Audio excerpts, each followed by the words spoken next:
Bueno, continuamos en el Magazine del Mediodía, en el Magazine Plus, aquí por la 96.7, con la presencia del doctor Claudio Pérez Irigoyen, precandidato a intendente del Frente Cambiemos. Doctor, un placer tenerlo aquí en la radio. Gracias a ustedes por invitarme nuevamente, que me permiten comunicar con la Ciudad de La Plata. Doctor, bueno, cuéntenos cómo están viviendo estos momentos de campaña, ¿no? Quedan 3 semanas para el 9 de agosto, que son las PASO. Sí, la mayor parte de la gente está ya en el tramo final. Nosotros, a pesar de eso, estamos en plena actividad. Tenemos mesas en la calle, actividades territoriales, seguimos recorriendo todos los barrios, visitando a todos los vecinos. Estamos preparando los procesos de fiscalización, distribución de boletas y en último lugar, control del acto eleccionario, que va a ser el 9 de agosto, y ahí eso es donde nos jugamos todas las posibilidades de ser el candidato del Grupo Cambiemos. ¿Te maneja una estadística, Claudio? No, yo en general no. Por dos motivos, tampoco. Porque salen muy caras. Claro. Y en segundo lugar, porque parece que no han dado el resultado que esperaban todos, porque las encuestas han tenido muchas dificultades. Creo que son utilizadas para favorecer a alguien que es el que financia la encuesta, que generalmente genera una sensación en la sociedad de lo que está pasando y empuja al voto indeciso en ese sentido. Pero me parece que en La Plata no tiene resultado una estrategia de esa naturaleza. Lo que se ve en la calle es que hay un movimiento de gente que no dice a quién va a votar y otro que está frente y claramente en la oposición, y en la oposición habrá que ver quién es el mejor candidato opositor. ¿Cómo están ustedes con respecto de los otros candidatos del Frente Cambiemos? ¿Qué diferencia, qué es lo que tiene su propuesta política que no tienen los otros, ¿no? ¿Con qué puede ganar usted? Mira, yo pienso que nosotros tenemos que ganar porque somos verdaderamente 3 partidos en ejercicio de este proceso electoral. Nosotros tenemos al radicalismo y a la militancia del radicalismo, y a la gente del radicalismo sabe que toda mi historia ha pertenecido en el pasado fuertemente a ese partido, y aunque esté volviendo ahora, tengo una identificación con él. La primera senadora que pertenece al grupo de Elisa Carrió es una fuerte representante de ese grupo, que los demás grupos no lo tienen, la representación de Carrió. Y en tercer lugar tenemos lo que nosotros consideramos lo mejor que pudimos acordar, que es con la gente más joven del PRO, que es con Mariano Pena, que es un excelente candidato, que es conocido, que le pone una dinámica igual que a la nuestra, a la campaña.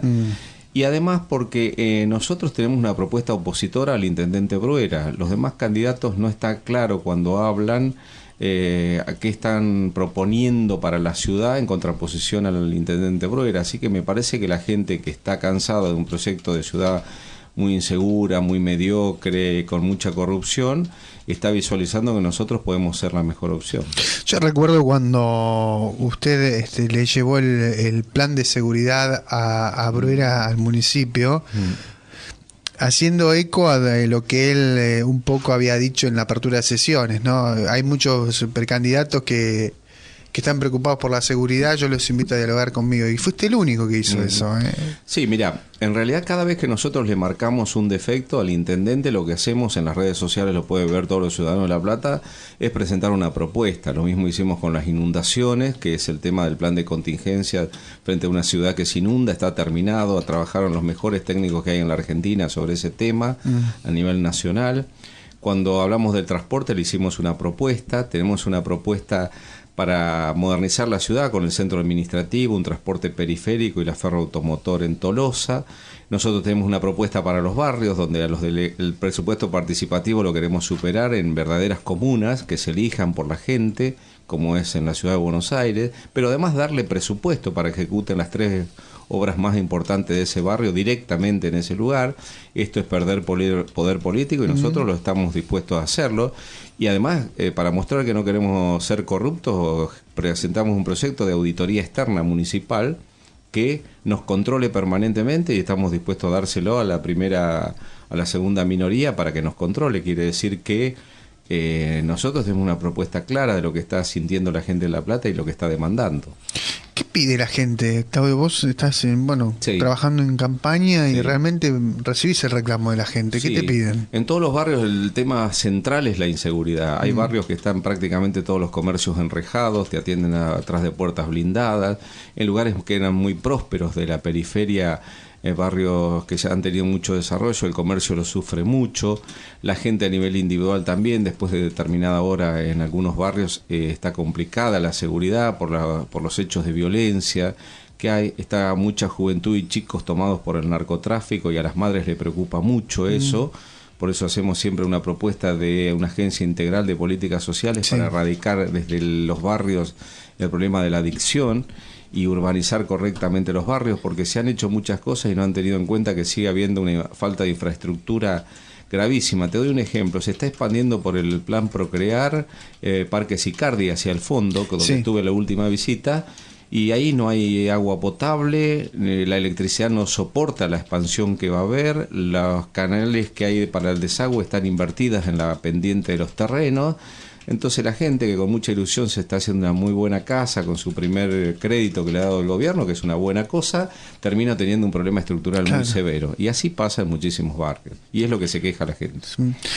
Doctor, empezó la campaña, ustedes ya están en la recta final, tienen que enviarle las boletas. Yo leía un artículo periodístico recién de una cierta discriminación que ustedes están sintiendo por parte de quiénes son los encargados de administrar equilibrio entre las distintas fuerzas políticas. ¿Qué está pasando, Claudio, con esto? Puede ser que algunos grupos o algunos partidos políticos tengan o crean que tienen algún caballo de comisario, pero yo no creo que la estrategia sea atreverse a discriminar a uno de los candidatos de Cambiemos, porque sería perder la oportunidad de ver qué es lo que quiere la gente y quién es el mejor candidato en una manipulación técnica, digamos, de eso. Así que estamos esperando estos días.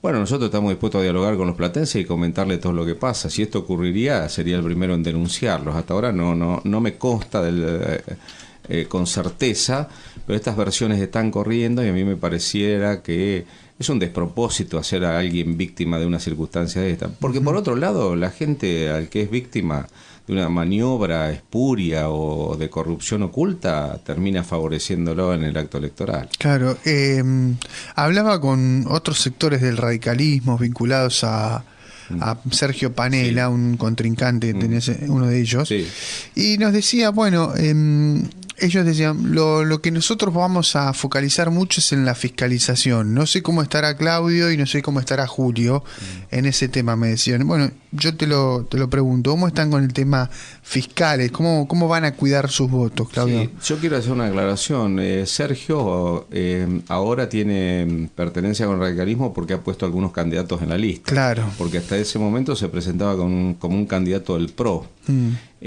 Bueno, estos son los vaivenes de la construcción electoral. Pero a nosotros con la fiscalización nos está haciendo muy bien porque tenemos una comunicación telefónica con todos los vecinos y se viene anotando espontáneamente mucha gente para fiscalizar a favor nuestro. Y nos parece que está bien eso, que la participación de la gente, hay que creer en el ciudadano común fiscalizando, no en profesionales o pagos. Y bueno, si la cosa se pierde por un problema de fiscalización, que no es el mejor método de la democracia porque sería por alguna alteración del proceso electoral, es porque todavía no maduramos lo suficiente como para creer que esto tiene que funcionar correctamente. Obviamente que no somos ingenuos, que nosotros estamos armando un esquema de fiscalización profundo, potente, y lo que no hay que tener es acuerdo con otros partidos políticos para perjudicar a un candidato, porque esa es la deslealtad profunda que puede haber en un esquema de fiscalización. Yo me pongo de acuerdo con otro para fiscalizar en contra de otro. Exacto. ¿Cree que eso puede llegar a ocurrir el 9 de agosto? Sí, en todos los procesos electorales es una posibilidad. Hay cosas que son funcionales a determinados candidatos y Bruera juega con muchas estrategias que le son funcionales a él. Esta podría ser una de ellas. Fer, está presente el doctor Claudio Pérez Irigoyen. Bueno, a lo mejor que tenés algunas preguntas para hacerle, ¿no? Sí, bueno, cómo viene siendo bueno la campaña, el ida y vuelta, ¿no? ¿Qué sorpresa se ha llevado gratamente, ¿no? Hablando un poco de este contacto con la gente desde que empezó la campaña hasta ahora que ya estamos prácticamente muy cerquita de las PASO, ¿no? ¿Qué cosas, con qué expectativas usted empezó a caminar y con qué mirada lo ve ahora, ¿no? Es una muy buena pregunta porque cuando uno no tiene tanta potencia de financiamiento, que sería campaña gráfica, campaña comunicacional y demás, que cree uno que se juega todo el acto electoral ahí, noté que hay un submundo, una profundidad en la sociedad caminando todos los barrios, donde yo tuve muy buena receptividad, hablando con cada uno de la gente que me atendía, que tocaba timbre, que hablaba con ellos, muchos conocidos que yo hacía mucho que no veía, no solo de la sociedad, sino también de mi profesión, que en cada barrio encontraba algún referente de ellos, y hay una sensación de que la gente quiere cambiar. No es que me quiera votar a mí, sino que quiere cambiar. Y otra gente que tiene un descreimiento muy grande de todos, sobre todo en los barrios más vulnerables, los donde hay menos desarrollo económico, están esperando, saben que han sido utilizados muchísimos por la política, por unos, por otros que le han prometido cosas, otros que han especulado con la compra de esos votos o de la fiscalización en esos barrios, un sistema muy clientelar y propio de la política actual. Pero me parece que hay una sensación oculta, yo no tengo encuestas acá en La Plata, que puede ser incierto en el proceso electoral. Puede ser que me vaya muy mal en eso o que me vaya muy bien, y eso es la expectativa que tengo. Por eso todos estos días que faltan seguimos teniendo caminatas todas las tardes. Hoy tenemos una. ¿Cuál inclusive. es la sensación oculta? Perdón, no es... La sensación oculta es que la gente quiere cambiar y que está reservando la potencia del voto para generar alguna sorpresa. Eso es lo que vos... Eso es lo que percibo, sí. También es cierto que hay también una cierta cantidad de indecisos, ¿no? Sí, todavía sí. Me parece que mucha gente va tomando ahora, esta última semana, empezó a verse en cada barrio que voy una mejor predisposición a escuchar para tomar una decisión de qué voto va a decidir la gente con la cual uno habla. Y me parece que finalmente la franja de gente más joven está terminando de decidirse a último momento, que todavía está más escéptica la gente más joven, pero que a último momento va a tomar una decisión y va a arrastrar un proceso electoral porque es una masa de votos muy importante. Claudio, hace muy poquito se produjo las elecciones en Capital Federal, movió un poco el escenario político. Sí, correcto. ¿Qué reflexión hace usted de lo que pasó en Capital Federal? Mire, yo voy a hacer un análisis invertido de lo que hacen todos los medios de comunicación. A ver, cuéntenos. ¿Sí? El análisis invertido es que perdió el gobierno. Muy mal perdió, porque salió tercero en las PASO en la primera vuelta, y en la segunda vuelta la gente demostró que no pertenece a un grupo político determinado, así tan, como le llaman, tan duro, el voto tan duro que le pertenece a un grupo, porque si no hubieran votado masivamente en blanco, y fue solo el 5%. Quiere decir que la gente también decidió en la última elección votar a un candidato que era opositor en la Ciudad de Buenos Aires, pero que también representa un espacio a nivel nacional. Por lo tanto, hay una sensación de que todos los grupos opositores son una gran mayoría, y se va a reproducir, porque eso pasó en Córdoba, en Mendoza, en Santa Fe. La sensación que tengo es, no sé quién va a ser el mejor candidato a presidente opositor, porque hay varios, pero que hay una sensación de voto opositor muy fuerte. Así que la lectura que están haciendo es inversa a lo que yo veo cuantitativamente, ¿sí? ¿Y cree que también esto pudo llegar a beneficiar a la figura de Massa para volver a ponerse nuevamente en la pelea? No, vos sabés que yo no lo noto necesariamente de esa forma. Me parece que el tema de la ancha avenida del medio no existe como tal, que existe un proyecto oficial y un proyecto opositor, de la cual la gente está cansada, y en el medio quedan muy pocas expectativas.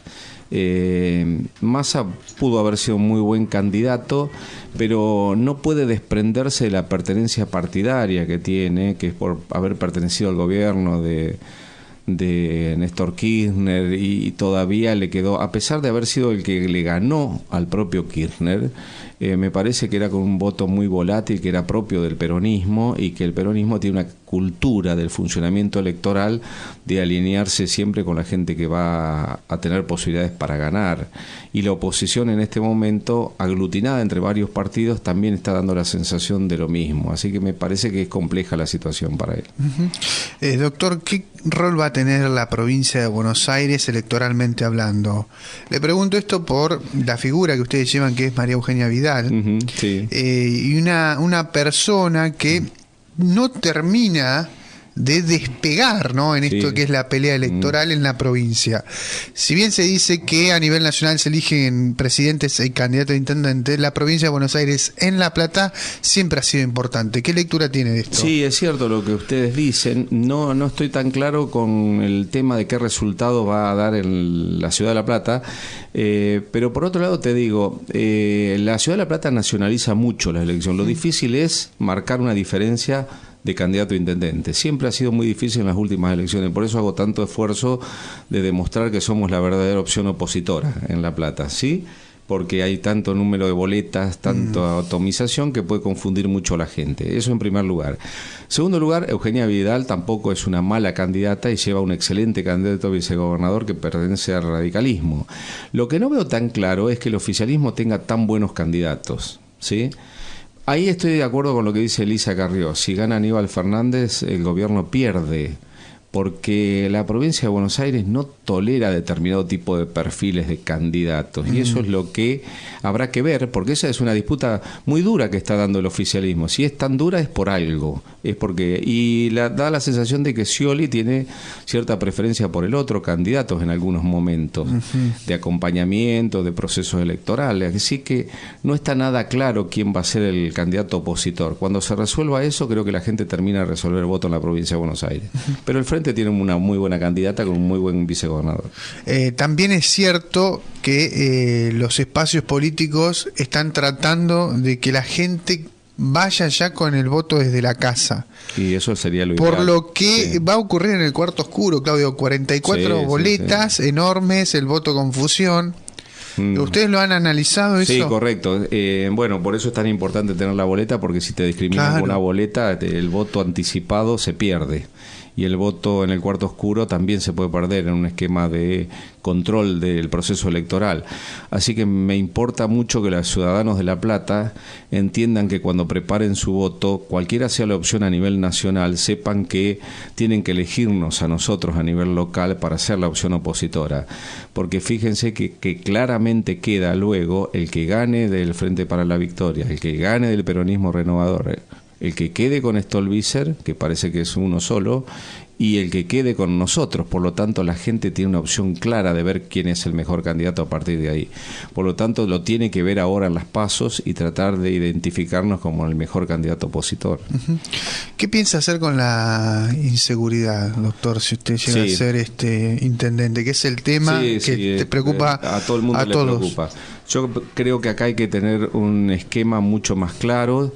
De la Secretaría de Seguridad del municipio tiene que ser una secretaría mucho más estructurada, que esté más vinculada a una política nacional y provincial, con algunas características claras de algunos delitos, trabajarlos a nivel federal claramente, como es el tema del narcotráfico, hacer inteligencia del delito, que eso es lo que no se hace, de qué tipo de delito. No es lo mismo robar en un barrio periférico un almacén que el crimen violento por disputa territorial por la distribución de droga, o las consecuencias que esto trae, que es el control de un determinado barrio y la disciplinación social de ese barrio por delincuentes muy estructurados por financiamiento muy fuerte.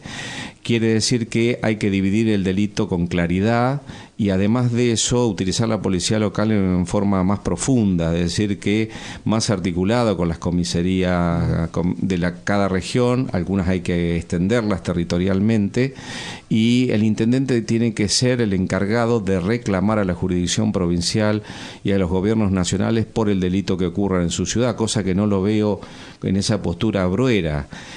Por otro lado, el delito a nivel local, si el intendente no está comprometido con erradicarlo, forma parte funcional del mismo problema, que es lo que yo vengo diciendo.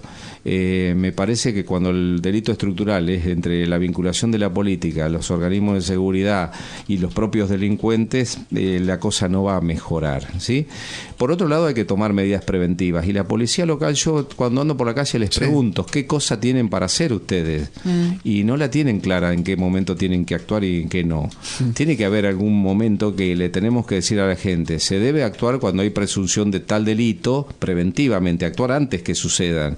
Lo que se llama conducta predelictual. Me trataron a veces de equivocado con esta postura, pero si la podemos definir claramente, no es lo mismo pintar una pared que prevenir el asalto a un local comercial. Son dos cosas diferentes. Una cosa puede formar parte de una cultura y lo otro es de una acción del delito.